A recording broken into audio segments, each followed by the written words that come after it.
Good morning. My name is Brad Weaver, and I'm your worship associate today. It's my pleasure to welcome all of you to this progressive spiritual community where we come together to worship the Spirit, connect in love, and act for justice. At UUCL, love is our only doctrine, and service and justice are our most sacred prayers. So we pray by striving to live lives in words and deeds that affirm Black Lives Matter. And our doctrine of love has moved us to affirm that for decades, that love is divine and love is what makes a family. This Unitarian Universalist congregation is a place where we come to learn more about being human. We're not here because we figured out all of the answers to life's questions or because we think we've got everything right, but rather we come together to learn and grow as participants in this beloved community and process.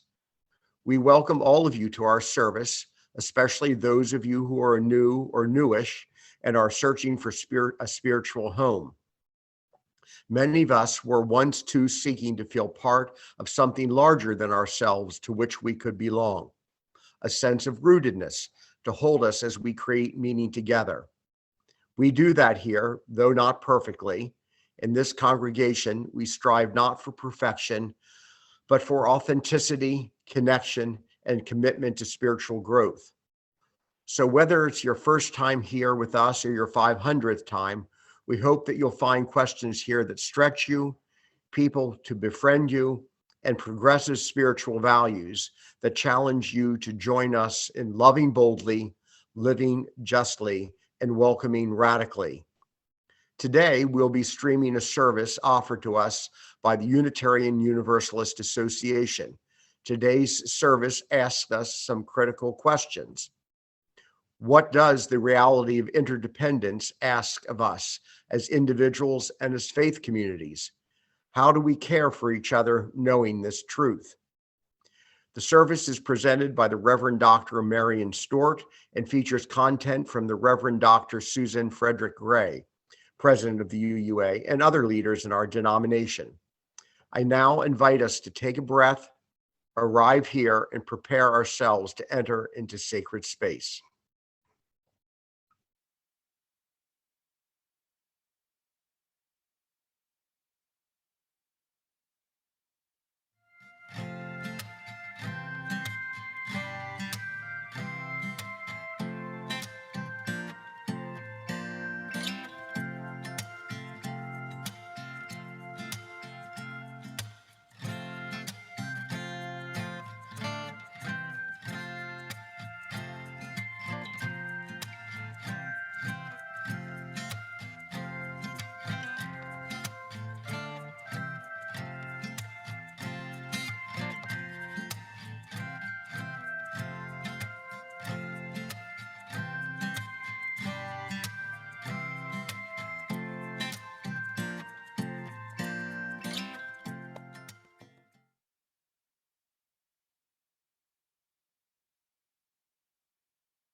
You are a miracle in motion. I greet you with wonder. In a world which seeks to own your joy and your imagination, you have chosen to be free every day as a practice. I can never know the struggles you went through to get here, but I know you have swum upstream, and at times it has been lonely. I want you to know I honor the choices you made in solitude, and I honor the work you have done to belong. I honor your commitment to that which is larger than yourself, and your journey to love the particular container of life that is you. You are enough. Your work is enough. You are needed. Your work is sacred. You are here, and I am grateful.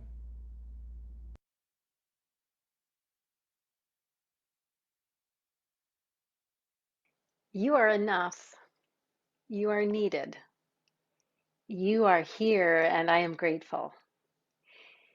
If you are experiencing this worship service in community, I invite you to greet one another using one of those phrases or a similar phrase. You might be opening up the chat and chatting it to the whole group or to someone you know. You might be leaving it in the comments. If you are sitting on your couch with someone, you might turn and say this to them. You are enough. You are needed. You are here, and I am grateful. Now, if you're not experiencing this worship service in real time in community, you still have a community. So feel free to pick up your phone and text someone these words or DM someone these words. Pick anyone who you want to say these words to. You are enough, or you are needed, or you are here and I am grateful. And if it's you who needs most to receive these words, say them silently to yourself or imagine all of us saying them to you. You are enough.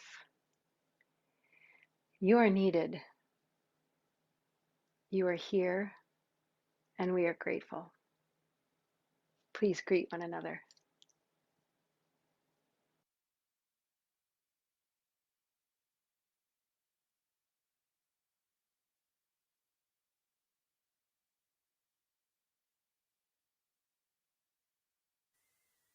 When I was younger, I enjoyed using multiple colors of embroidery floss to create friendship bracelets.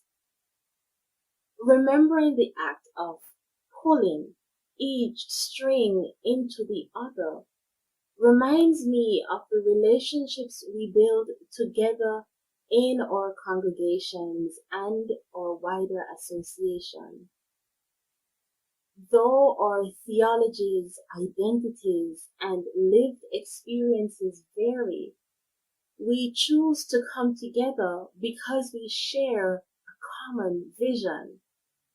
And just as when one of the threads fray a little and I gently pull it back into the pattern, so too do we call each other back into relationship when we inevitably fail to live up to our principles, values, and covenants.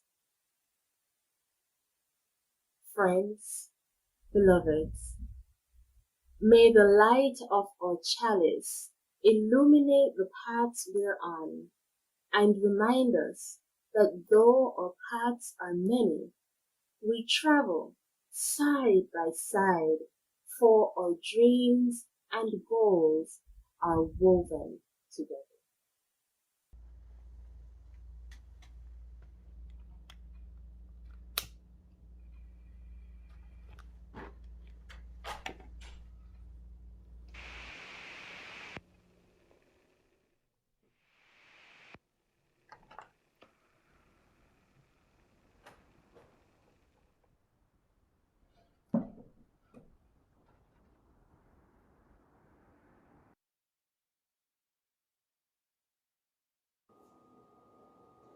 We're all connected, bird, cloud, and tree. We're all connected, earth, wind, and sea. Woven in a single garment of destiny, we're all connected, breath, you and me.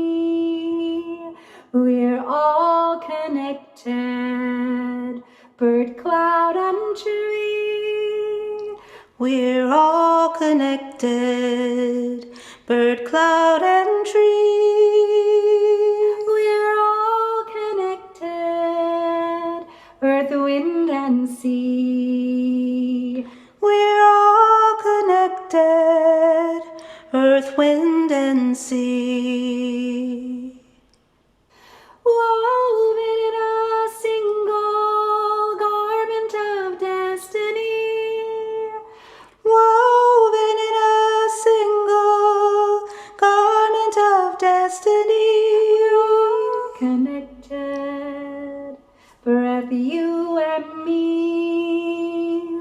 We're all connected. Breath, you and me. We're all connected. We're all connected. Bird, cloud, and tree. Bird, cloud, and tree. We're all connected. We're all connected. Earth, wind, and sea. Earth, wind, and sea. Woven in a single garment of destiny. We're all connected. We're all connected. Breath, you and me. Breath, you and me. We're all connected. We're all connected. Bird, cloud, and tree. Bird, cloud, and tree. We're all connected. We're all connected. Earth, wind, and sea. Earth, wind, and sea. Woven in a single garment of destiny. We're all connected. We're all connected. Breath, you and me. Breath, you and me. We're all connected. We're all connected. Breath, you and me.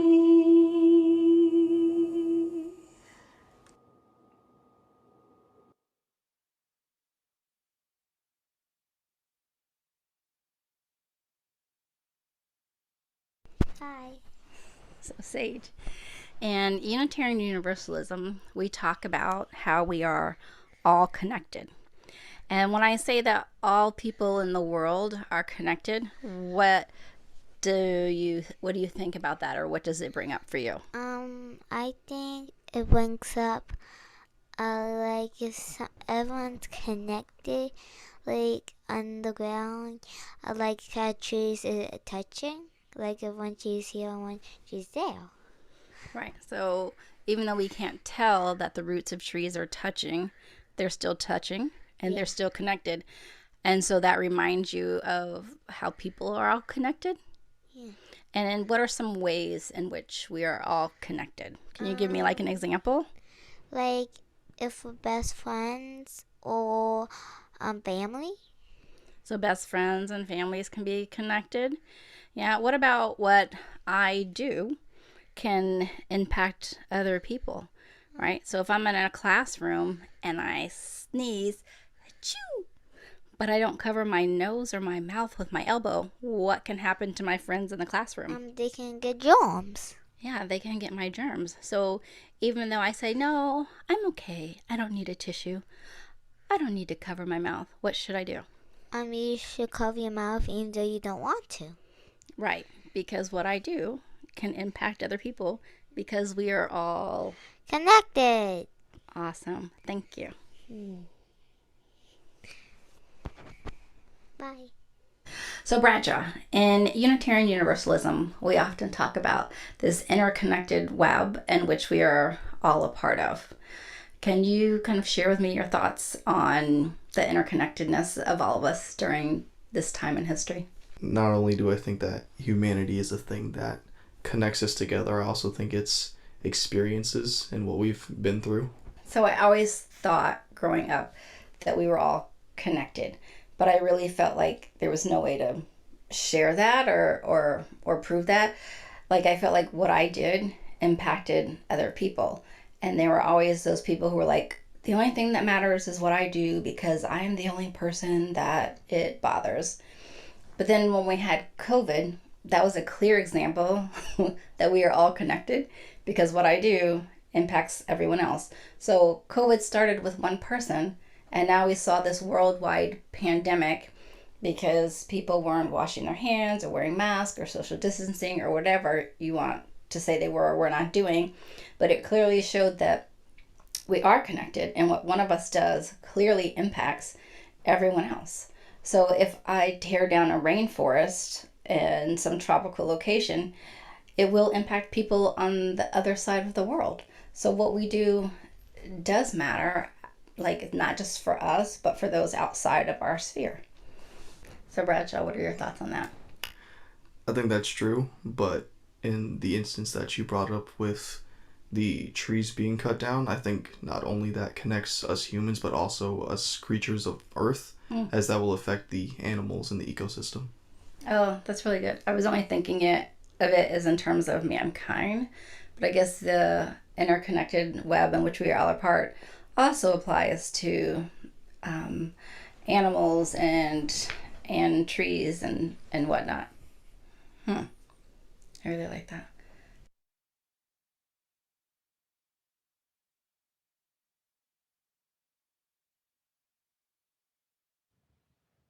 A beautiful quilt hangs on the wall in my home office, where I now spend so much of my time, including taping many of my recordings. It was made by Unitarian Universalist Jennifer Centric, then a member of the First UU Church of Youngstown, Ohio, where I served as minister. I hung it up early in the pandemic when I realized that little office would be the place where I would spend most of my days. The quilt brings me joy. The cacophony of rainbow colors signify welcome and inclusion. Each triangle brings its own bright beauty, a celebration of the individuality of each person. And there's a whimsical line of stitching that runs throughout and along the quilt's border, bringing a feeling of playfulness and the joy that is present in belonging. As a whole, the quilt reminds me of how we are all stitched together, an expression of our fundamental interdependence. If there's one thing the last 2 years of pandemic have taught us, it's the reality of our inescapable interconnectedness. Experiencing wave after wave of COVID-19 spreading quickly across the globe reminds us that our lives are inextricably woven together. Early in the pandemic, we learned to wear masks, understanding that I wear my mask to protect you, and you wear your mask to protect me. We rely on one another, and we can act to protect one another, or our actions can put each other at more risk. As Unitarian Universalists, we have long articulated the importance of interdependence. We name it in our principles. We know it from our understanding of science and biology. And we understand it as universalists who reject ideologies of supremacy rooted in notions of the saved and the damned, instead embracing the worth and dignity of every person and the knowledge that no one is outside the circle of love. We know we belong to each other, and we belong to the earth and the web of creation itself. So what does this reality of our interdependence mean for our theology? Well, it's reflected in one of the ways we describe Unitarian Universalism. We say we are not a creedal tradition, but a covenantal one.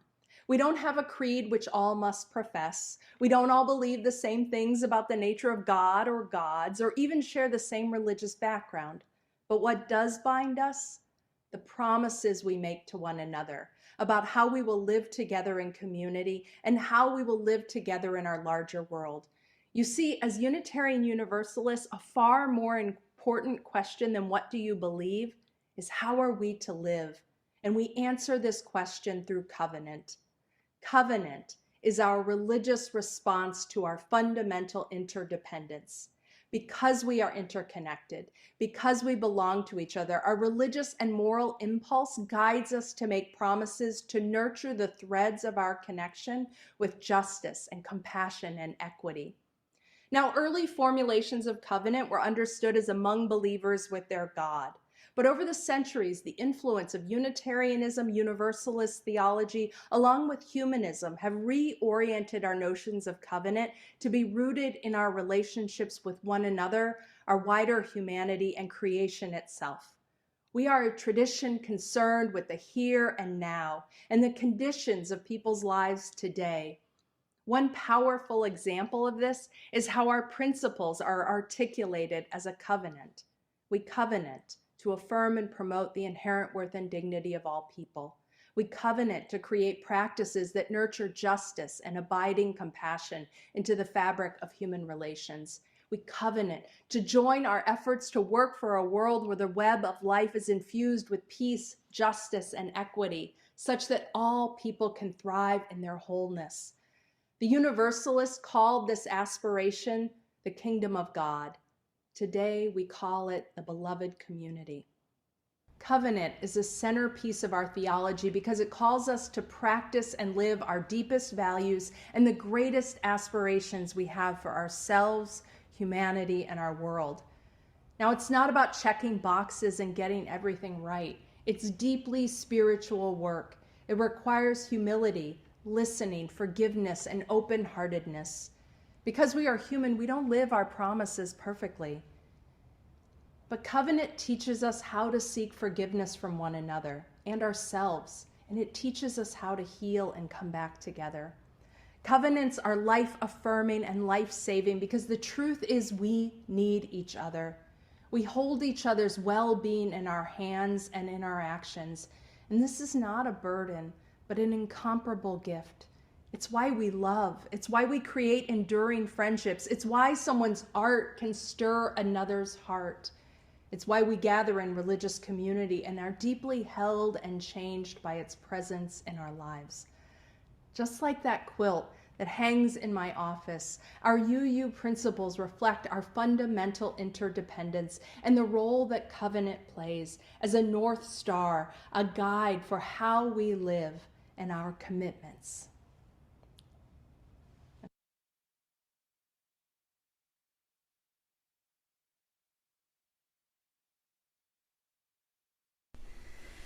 So, Sage, you asked earlier what it meant to be in covenant with someone. And a covenant is like an agreement, like how we want to be with each other. So what's an agreement you could make with like a friend?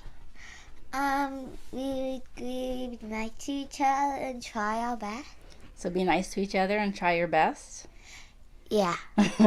And what about what's an agreement or a way you want to be with your family? I want to love them and get things on their birthday. Love them and get them things on their birthday? You're so sweet. So what happens if someone like breaks the covenant? What happens if you and your friends agree that you're going to be nice to each other and you're going to have nice words with each other, and then one of you doesn't have nice words with each other? Then what happens? How do we come back into covenant or come back into agreement? You can say I didn't like it. That can you please take it back? Okay, so you can ask them to take their words back. Okay. Or we can also ask them, hey, what you said hurt me. Can you be more mindful next time about the words that you use? Huh? Okay. So it's not always easy, right? When we make an agreement with someone to keep it. Do you agree with that, or you think it's always easy? Sometimes. Yeah, sometimes. Yeah, so when you were younger, one of the things I said to you is that I would agree and covenant with you to use a nice voice, right? And not yell when I'm upset. But the other day, I was really upset because I was having a hard day. And I went to say something to your brother and sister. And instead of just saying it, Mommy yelled. Was that nice of me? No. No, right? Because I had agreed, right, to use a nice voice. And I yelled. But after I sat and I thought about it, I came back to them and I said, you know what? I'm sorry. Mommy agreed to use a nice voice with you, and I didn't do that. So I broke my covenant with them, right? Yeah. So I apologized and explained that I was having a rough day, but that was not a good reason for me to break covenant with them. And we talked about it, and I apologized, and I said I'm going to try moving forward to use my nicer voice, right? Yeah. Do you think that was good? Uh-huh. And how do you think they felt? I think they felt proud of the mommy. They were proud of their mommy? Yeah. Yeah. And so they said, I'm glad that you recognized and you came to us and you said something about the way you were behaving. But sometimes we don't always notice that we've broken covenant, right? So maybe I came and I'm yelling at you and screaming at you, but then I don't ever come back and apologize. Then what happens? You break the covenant. I broke the covenant. But so could you say something to me about breaking the covenant? Yeah. What could you say to me? I say you broke the covenant. Can you please fix it? Okay, so you can tell me I broke the covenant, and can I please fix it? And how, in that case, would I fix it? You might say sorry, or sorry I yelled. I'll try to not do it. Oh, that's nice. I'd say, sorry I yelled, and I'm going to try in the future to not do that again. Yeah. Do you think it's good to have a covenant or an agreement with each other? Yeah. Why? Because if you break it, you learn from your mistakes. Because when you break covenant, you learn from your mistakes. Yeah. That's great advice, Sage. Thank you so much. Bradshaw, when we think about being in covenant with one another, what do you think of? I think of an agreement with peers that allows you to come to a better understanding of each other. So what happens if we break covenant? I know you had a situation with a friend where you all had an agreement about how you treat others, and one of your friends deviated from that covenant. So how do we work on coming back into covenant with one another? I would talk to them, explain to them what they did wrong, try to come to an understanding and work together to figure out a solution. All right, so talking about it. And do you think that when we break covenant with one another that it is possible to come back into covenant with one another? I believe that it is possible. Not all the time, maybe. Some people seem to not want to go into a sort of agreement, but for the people who are willing to change for the better, then yes. Yeah, I agree. Like, everyone within that group or within that community must want to be in a covenantal relationship in order for it to be successful. But as you said, if everyone is in agreement with the covenant and works to, uphold the covenant and come back into covenant, then I think it's something that can be successful in a multitude of situations. Would you agree? Yeah.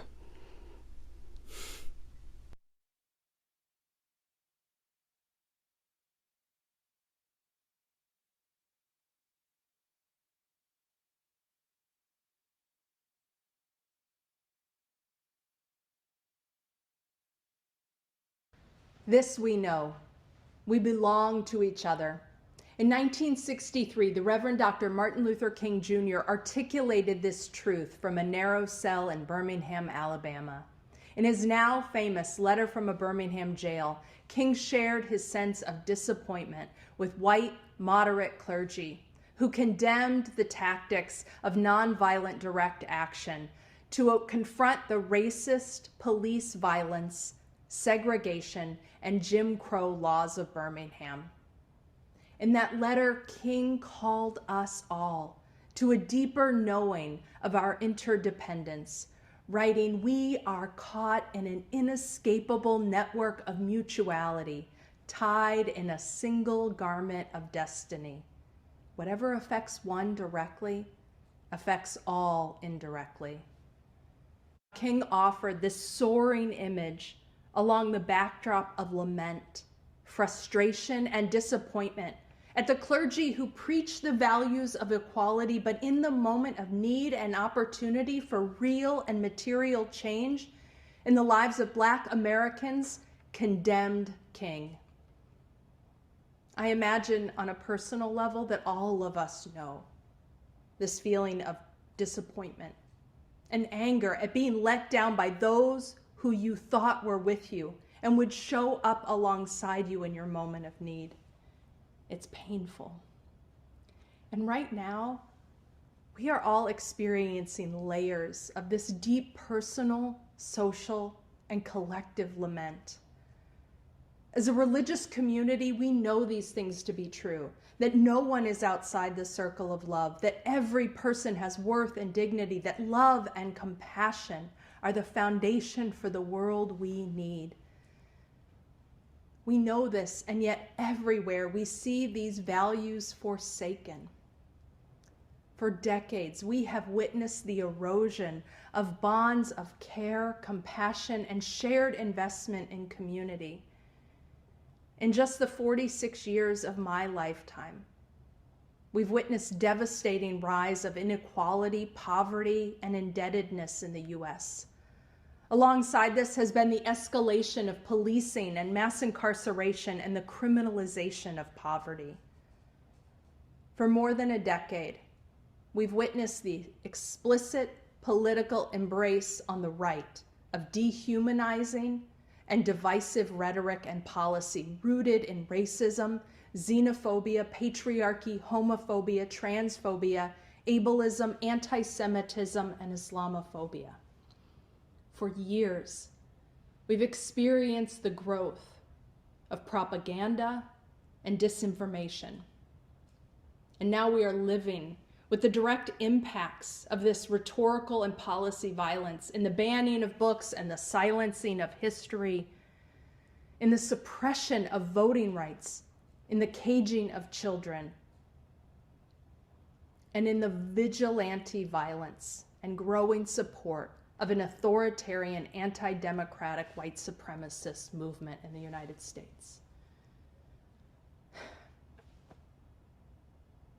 And it is against this backdrop in the US that the COVID-19 pandemic began. And repeatedly, we have lost ground as we've responded to this virus through individualism, capitalism, and nationalism. Whether it is the refusal to wear masks out of some distorted notion of individual freedom, or locking down borders in ways that betray racist assumptions, to treating essential workers as expendable, to failing repeatedly to put global vaccination ahead of profits. We continue to fail in our responsibilities to each other. We live in a web of interdependence, whether or not we wish it so. And suffering thrives where the bonds of our relationships are defined by exploitation and domination. In the US, the coronavirus has thrived along historic and systemic fissures of disparity and racism and poverty. Fissures that have long defiled our social bonds. The impacts of these choices is that this virus has taken nearly 1 million lives in the US and caused so much isolation, despair, and trauma for all of us, but especially for those who are already impacted by systemic inequity and oppression. The layers of trauma, the layers of lament are deep. And in our own UU community, we've seen this disparity. We have lost so many young Black leaders, not just to the pandemic, but to the stress of these times. The deep lament is because the crisis of this pandemic, alongside the crisis of global climate change, of which the two are not unrelated, actually creates the necessity and the opportunity to draw humanity together for collective action to save lives and protect the future of our species. But again and again, we've chosen to double down on division, nationalism, profits, and a deadly status quo. Now, to be clear, I'm not pointing back to some golden day that never was. What we need is to chart a new way forward, rooted in covenant, rooted in an understanding of our fundamental belonging and our responsibilities to one another. King understood this when he reminded us that we are caught in an inescapable network of mutuality, tied in a single garment of destiny. Whatever affects one directly affects all indirectly. It is why it is so important to understand that the crises we face today are not just economic or political or social or even environmental. They are fundamentally spiritual and moral crises, reflective of the ways that the threads of connection that bind us have been defiled by greed and exploitation. And the tools we need to reweave these bonds are compassion, deep solidarity, mutuality, and care. These are defining times. It matters that we root ourselves in deep care for one another and a courageous commitment to the struggle for justice and thriving for everyone and for our shared future. After all, our religious communities are not social clubs. Our theology, our commitment to covenant is not an intellectual exercise. It is a call to a way of living and being. It is a call to action. This is no time for a casual faith, no time for a casual commitment to one another and the values of human dignity, justice, and compassion that we hold dear. And this is no time to go it alone. Practicing covenant reminds us that it is an act of faithfulness to continue showing up for and with one another. It is an act of faithfulness to continue to center care in how we live in the midst of division. This is a time where we need greater courage and greater solidarity and a deeper commitment to the well-being of all people and all communities. We need investments that address poverty, climate change, and that invest in democracy and in human flourishing. Whenever I hear King's words, that we are tied in a single garment of destiny, I imagine humanity as a collection of brilliant stars held together across the fabric of the expansive night sky, holding promise for what can be when we understand that we belong to each other and that we share responsibility for one another. I also remember our own Universalist forebears who believed in universal salvation, but also knew that hell was something that existed here in this life, fostered by systemic injustice. And our work as a people of faith is to love the hell out of this world, to join our efforts to work for a world where the web of life is infused with care, with peace, with justice, with compassion and equity, such that all people can thrive in their wholeness. May it be so. We're all connected, bird, cloud, and tree. We're all connected, earth, wind, and sea. Woven in a single garment of destiny, we're all connected, breath, you and me. We're all connected, bird, cloud, and tree. We're all connected, earth, wind, and sea. Woven in a single garment of destiny, we're all connected, breath, you and me. We're all connected, bird, cloud, and tree. We're all connected, earth, wind, and sea.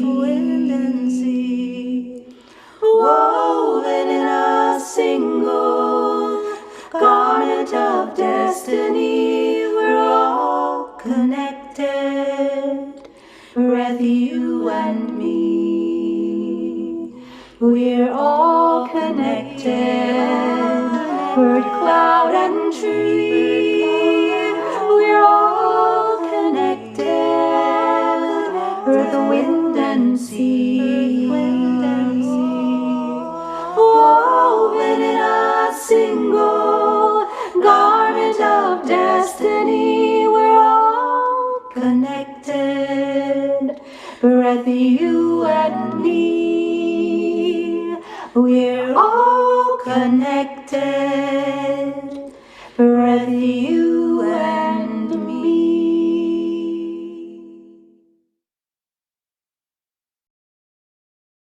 It's great to see everyone this morning. This is actually the one Zoom meeting that I look forward to each week out of the many that I do. Like many of us, I came to this church community from another religion, which for me makes my choice to be here even more important to me. Throughout this pandemic, this weekly Zoom meeting has sometimes been the one bright spot in my week, and it's carried me through the week. This community, all of you, are an important part of my life.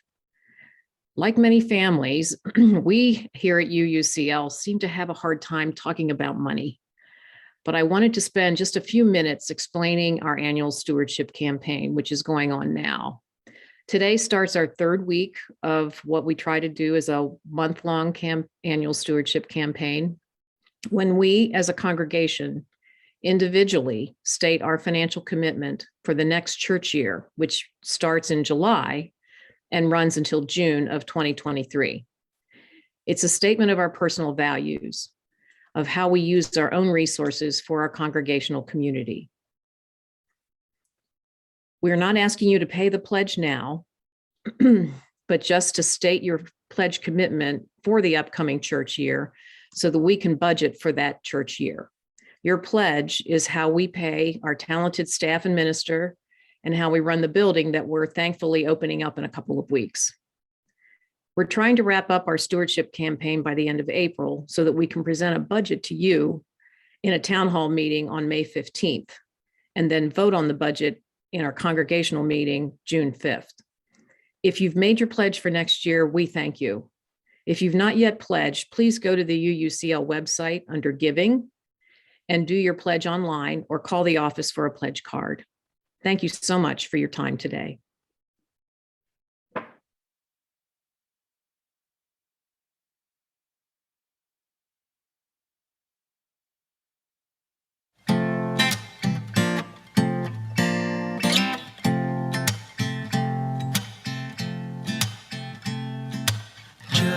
Just as long as I have breath, I must answer yes to life. Though with pain I made my way, still with hope I meet each day. If they ask what I did well, tell them I said yes to life. Just as long as vision lasts, I must answer yes to truth. In my dream and in my dark, always that elusive spark. If they ask what I did well, tell them I said yes to truth. Mientras late el corazón, debo decir sí al amor. Me dolió la decepción y aún así te di el perdón. Si preguntan qué hice bien, diles dijo sí al amor. Just as long as my heart beats, I must answer yes to love. Disappointment pierced me through, still I kept on loving you. If they ask what I did best, tell them I said yes to love.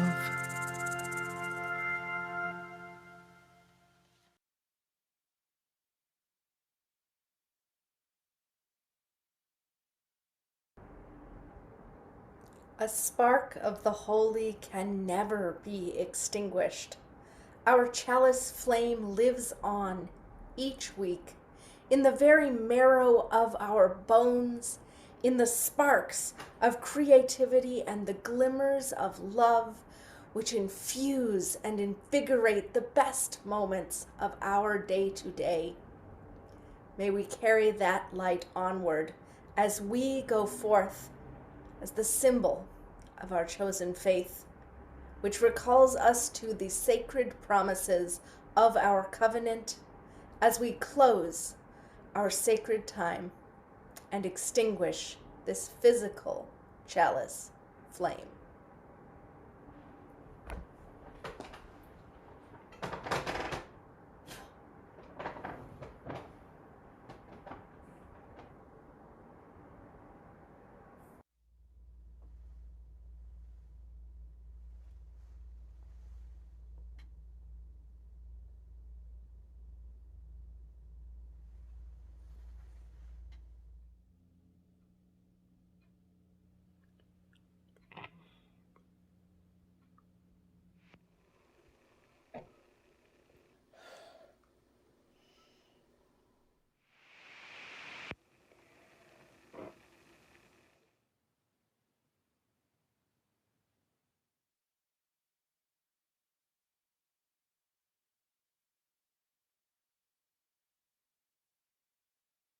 We are not alone, though sometimes we forget that truth.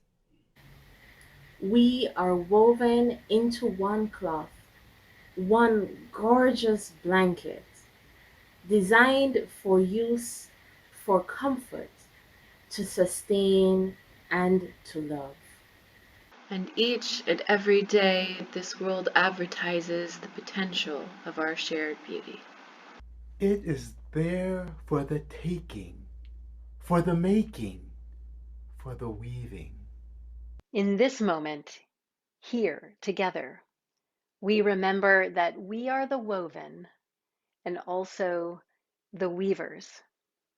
Each of us rooted in generations and stretching towards the future. Held by communities and beholden to them. Seeking wholeness and sought by life's desire for itself. Loving the world and beloved so much more than we realize. Part of the web of the beautiful blanket of creation.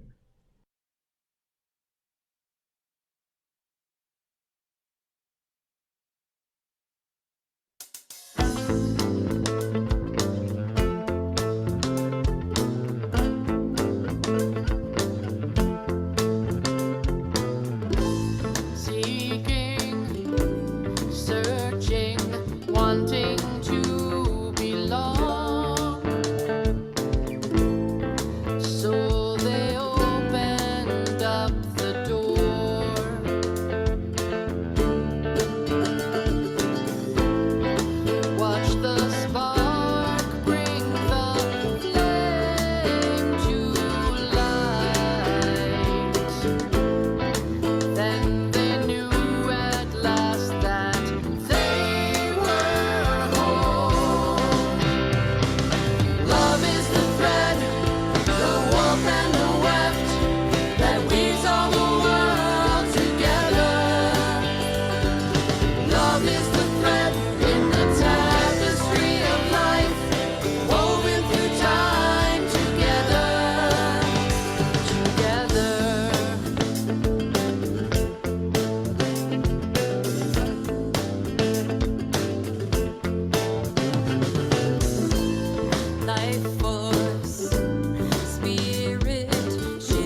No, I'm not like leverage. Get off of me. What do you mean leverage? Don't lean on me. Lean on Unless you're me. not strong. Okay, come on, let's do this stuff. Okay.